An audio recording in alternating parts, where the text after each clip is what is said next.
Yang ketiga, talabuka li ghairihi, engkau menuntut, memohon pertolongan kepada selainnya.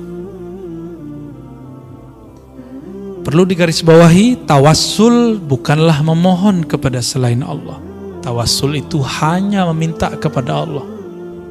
Terus kenapa perlu menyebut nama guru-guru? Karena Imam Abul Hasan Asy-Syadzili, sebagaimana dikutip oleh Imam Al-Buni, Al-Ismul A'zam, nama Allah yang agung itu banyak. Salah satunya ada gudangnya. Siapakah gudangnya? Gudangnya adalah waliyun min awliyaillah, wali-wali Allah Subhanahu wa taala. Jadi wali-wali Allah itu hati-hati, kalamnya itu dia berkalam itu dengan kolbunya. Jika dia berdoa, doanya terdengar sampai ke langit sana. Ya. Kenapa? Karena dia berdoa, nafasnya selalu ingat kepada Allah Subhanahu wa ta'ala. Ya. Yang paling dekat kepada Allah kan ruh kita. Dan ruh itu terhubung erat dengan nafas. Terhubung erat dengan nafas ini. Maka ada namanya zikir anfas. Zikir nafas, ya. Saya baru saja mendapatkan ijazah Thariqah Aidurusiyah, ya, dari salah satu guru kita. Dan di situ ada zikir anfasnya. Ada zikir anfasnya, zikir nafas. Sebagaimana di Thariqat Samaniyah ada Naqsyabandiyah, ada Syadziliyah, dan thariqah-thariqah lain ada, ya. Jadi kita bertawassul bukan meminta kepada selain Allah, hanya meminta kepada Allah, ya. Oh, tawassul cuma boleh kepada orang yang hidup dan hadir, Ustaz. Kan gitu kata orang. Apa jawabannya? Di hadis Imam Tirmizi tidak disebutkan hidup dan hadir.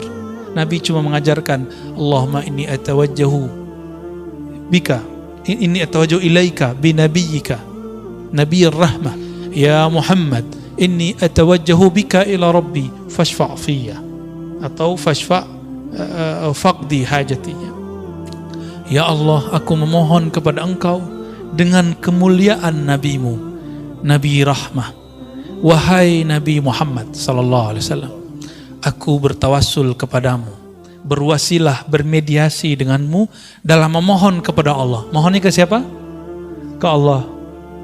Tapi nyebut nama Nabi Muhammad karena Nabi Muhammad di dalam dirinya ada gudang nur asma-asma Allah Subhanahu wa ta'ala. Dan itu diwariskan kepada ulama. Ulama-ulama ini menyimpan di dalam rohaninya cahaya-cahaya nama Allah Subhanahu wa ta'ala. Saya boleh sampaikan, qalbul awliya, qulubul awliya khazainu asma'illahi ta'ala. Qalbunya para wali-wali Allah adalah perbendaharaan nama-nama Allah Subhanahu wa ta'ala. Kalau dulu Imam Ghazali dalam kitab Ihya beliau mengatakan dadanya para ulama adalah kuburnya ma'rifat dan asrar. Kubur itu diziarahi enggak? Diziarahi enggak? Imam Ghazali ini ngomong. Antum kalau enggak percaya yang pertama, yang Ghazali aja deh yang dipercaya. Kalau aneh kan ngomong, kolbunya para aulia adalah kumpulan gudang nama-nama Allah Subhanahu wa ta'ala. Sedangkan Imam Ghazali lebih dahsyat lagi, beliau berkata, apa kalamnya? Sudurul ulama kuburul ma'arif, kuburul ma'rifah wal asrar. Dada para ulama adalah kuburan daripada ilmu ma'rifat dan rahasia. Itu sebabnya ulama dikunjungi, ya. Itu sebabnya ulama dikunjungi, ya. Saya pun senang ziarah ke ulama. Kalau ke saya nggak usah dulu lah, ngaji-ngaji aja. Gak usah soan-soan dulu lah, belum pantas, ya. Belum pantas aneh disoan-soanin, ya. Mau berkunjung, belum pantas, masih ada guru-guru sepuh, kiai-kiai senior. Kepada beliau lebih aula, lebih utama kita berkunjung, ya. Kalau perlu saya temenin berkunjung ke mereka, kebetulan lagi pas waktunya, ya. Insya Allah, ya. Mau ziarah nanti, ya. Ziarah bareng-bareng kita mau. Insya Allah. Kenceng. Semoga COVID-nya nggak bekerja banyak, ya. Ini karena mau libur sengaja, ya. Jangan terlalu euforia. Siapa tahu nanti ada virus baru. Nah, itu maksud dari pemimpin kita. Ya, ini udah nggak pada pakai ini nih. Ya, ini rahasia kita aja ya.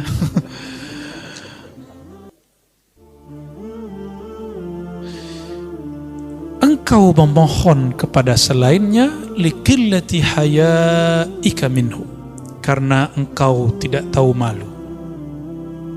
Gak tahu malu, udah tahu semuanya dikasih oleh Allah. Udah tahu bahwa satu helai rambut pun Allah yang menumbuhkan. Sudah sadar bahwa kita ini baiknya karena Allah yang membaikkan. Masih aja minta kepada selain Allah. Biasanya meminta kepada selain Allah ini terjadi pada orang kepepet. Jadi ilmu kepepet ini ada baik ada buruknya. Kalau waktu kita mahasiswa kepepet malam ini langsung jadi itu skripsi. Ya. Tapi kepepet. Nah, ini biasanya kan yang kepepet itu orang sakit. Kalau sakit datang ke dukun tuh. Dukun ya tahu deh ya. Dia kan minta ke Allah juga sebenarnya. Cuma kan antum dia disuruh syirik. Tapi ingat, ada orang yang dituduh dukun, dia bukan dukun. Nah, itu disebut uskun, ustadz, tapi dituduh dukun. Ya, ahli ruqyah. Itu dia nggak syirik. Ya, yang teman-teman ruqyah itu, saya tidak menentang praktek itu, saya cuma ingin mengingatkan jangan asik di situ, gitu aja. Ruqyah kan salah satu yang dibolehkan Nabi Muhammad Sallallahu Alaihi Wasallam. Jadi kita nggak masalahin, tapi jangan halu, ya, berbahaya. Masa percaya sama orang lagi kesurupan? Saya paling merasa aneh jika ada orang mentasdik, mempercayai omongan orang kesurupan. Orang kesurupan antum percaya? Makanya ada video orang ngambil kaligrafi nama Ashabul Kahf, di tengahnya ada kitmir, ya. Gitu kan. Saya ada di sini karena itu. Nah, ini cara setan lewat jin yang nyusup, ya, sehingga menjadi kesurupan ke badan seseorang untuk menghina nama-nama kekasih Allah. Ashabul Kahf itu kalau dalam ilmu ma'rifat termasuk nabi-nabi tapi bukan rasul. Karena sebelum Nabi Muhammad SAW, nah wali itu nabi. Sebelum Nabi Muhammad, semua wali-wali Allah yang dapat nubuat, ya, dapat kabar ilham itu pasti wali. Kecuali orang-orang soleh, ya. Ada wali-wali yang khusus lah. Kalau wali amnya nggak masuk, ya, wali amnya nggak masuk nabi. Tapi kayak mereka Ashabul Kahf, sebagaimana disebutkan dalam kitab Tazkirah, Ashabul Kahf itu nanti akan muncul kembali. Itu gak tahu gimana ceritanya.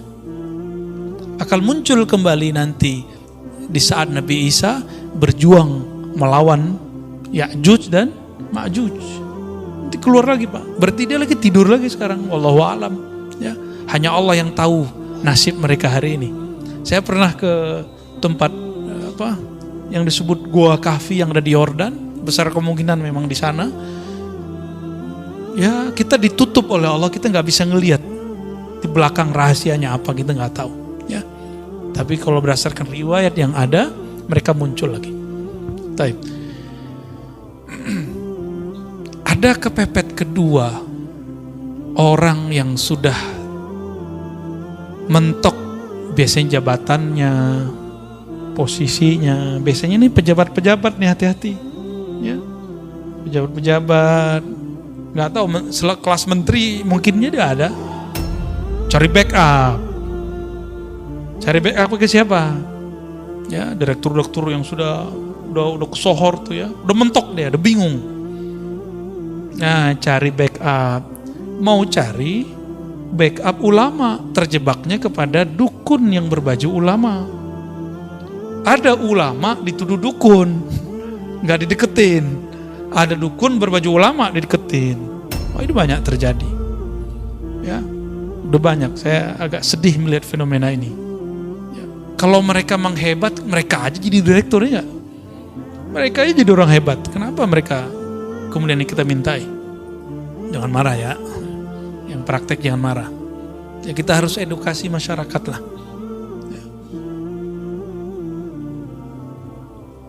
Wirid-wiridnya sudah ada semua kok Pak di Instagram, di YouTube. Wirid supaya narik rezeki, ada semua. Wirid untuk jabatan naik, ada semua. Antum mau ngamalin nggak?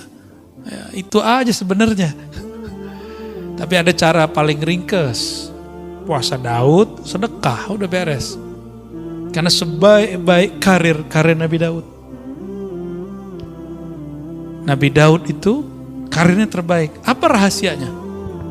Rahasianya apa coba? Puasa Daud ya. Ya namanya puasa Daud, ya Nabi Daud yang puasa. Dulu di awal Allah mencipta Sayyidina Adam. Nabi Adam dikasih unjuk takdir semua keturunannya, termasuk saya duduk malam ini di sini dan antum hadir malam ini. Nabi Adam sudah dikasih unjuk. Nabi Adam tahu. Ya, maka Nabi Adam tersenyum kalau ngelihat kita ngaji. Alhamdulillah. Nabi Adam melihat di antara takdir itu ada yang unik. Yang unik apakah itu? Nabi Daud ahli pandai besi. Dia akan bisa menciptakan senjata-senjata yang hebat. Tapi umurnya tidak cukup. Umurnya barangkali cuma sampai umur 60-70. Anggaplah 70. Dia mati, meninggal. Akhirnya Nabi Adam mengatakan seandainya, ini wahyu ke dalam hatinya. Jadi wahyu itu ada macam-macam juga, ada yang sudah di Lauh Mahfuz, ada yang langsung ke dalam ruhnya para nabi. Ini tingkatan-tingkatan wahyu, Pak. Yang sudah sampai, jadi Allah berkalam ke Lauh Mahfuz, itu babnya kudrat iradat, kita sebut takdir. Ada yang masuk ke dalam ruhani para nabi dan para wali. Nah, ini namanya bukan takdir, namanya rahmah. Ya, karena arsy itu adalah tempat Allah mengejawantahkan rahmatnya. Disebutlah Ar-Rahman 'alal arsy istawa. Terhadap arsy lah Allah meratakan, melimpahkan rahmatnya. Arsy itu di atas langit. Antara langit dan arsy ada takdir, Lauh Mahfuz. Berarti hukum arsy lebih tinggi daripada hukum Lauh Mahfuz. Seperti, mohon maaf, kolonel, atau kalau di polisi apa namanya? Kombes punya suatu kebijakan. Terus ada atensi dari jenderalnya, jenderal bintang 1. Berubah nggak dia? Berubah. Di dunia aja begitu, gimana di langit nggak? Ini kan cuma imitasi yang di sana. Yang ada di alam ini adalah imitasi. Apa arti imitasi? Ya, tiruan yang di sana, yang hakiki yang di sana. Nah, langsung hukum arsyah, hukum rahmat yang disebutkan di dalam Al-Quran, ya, bahwa rahmat Allah mendahului ghadabnya. Di hadis qudsi juga disebutkan begitu. Rahmat Allah mendahului murkanya. Dalam sebuah lafaz ada kalimat di hadis qudsi, misalnya inna rahmati sabaqat ghadabi, sesungguhnya rahmatku mengalahkan, mendahului ghadabku. Ghadab itu hukum Lauh Mahfuz, murka. Sedangkan rahmat hukum arsyiyah. Berarti ada ilmunya kan? Ini bukan buatan Ar-Razi, bukan akidah baru. Ada dalilnya semua. Kita nggak mungkin keluar kalam sesuatu tanpa ada dalil, ya, nggak mungkin ya. Saya membawa bid'ah kalau mengatakan itu. Sayyidina Adam alaihissalam kemudian mengatakan, ya Rabb, ini kan bisa diilhami, berikanlah 30 tahun umurku, anugerahi untuk anakku. Nah, gitu sayangnya sang ayah Abul Bashar, bapaknya manusia, kepada keturunannya. Benar gak sayang sama anak?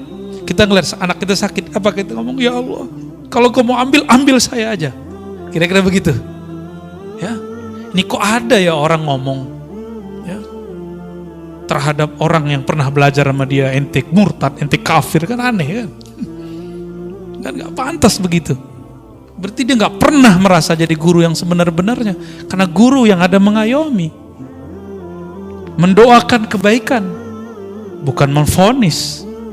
Ya, itu aneh kalau itu terjadi. Seorang Abul Bashar, karena guru itu Abul Ilm, Abu Talamiz, Abul Muridin, Guru itu adalah ayahandanya seorang murid. Nabiullah Adam alaihissalam mengatakan, ya Allah berikanlah 30, nyawanya dikasih. Bukan hanya doa, nyawa dikasih Pak. Antum ada yang begitu? Saya melihat sosok itu ada di Imam Sya'rani. Imam Sya'rani ketika melihat ada jamaahnya, muridnya sakit, dikatakan, ya Allah, daripada dia yang sakit, saya aja yang sakit. Ada muridnya ketimpa apa, masalah apa, selalu mengatakan, ya Allah, takdir dia pindahkan kepadaku, biar aku yang nanggung. Kalau dia nanggung, dia kafir. Dia putus asa kepada rahmatmu. Dan saya ketemu beberapa wali-wali begitu di negeri ini. Di negeri ini Pak. Makanya alhamdulillah negeri kita masih ada yang nanggung maksiat kita. Masih ada yang nanggung bala bencana yang disebabkan oleh salahnya kita. Masih ada. Antum bersyukurlah. Ya, jangan suzon lagi kepada orang-orang. Ya, tidak ada orang dimasyhurkan sebagai wali kecuali Allah mengizinkan dia memang seorang wali. Ya, walaupun nanti ada yang menentangnya.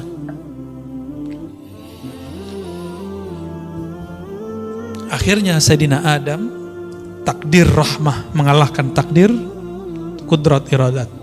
Diberikanlah 30 tahun. Apa yang terjadi? Setelah umur itu dikurangi, berarti umur Nabi Adam berkurang. Datanglah malaikat maut mengatakan, Mas Adam, sekarang saya datang mau menjemputmu. Oh, jemput gimana nih? Kan jatuh gue masih ada 30 tahun lagi, kira-kira gitu.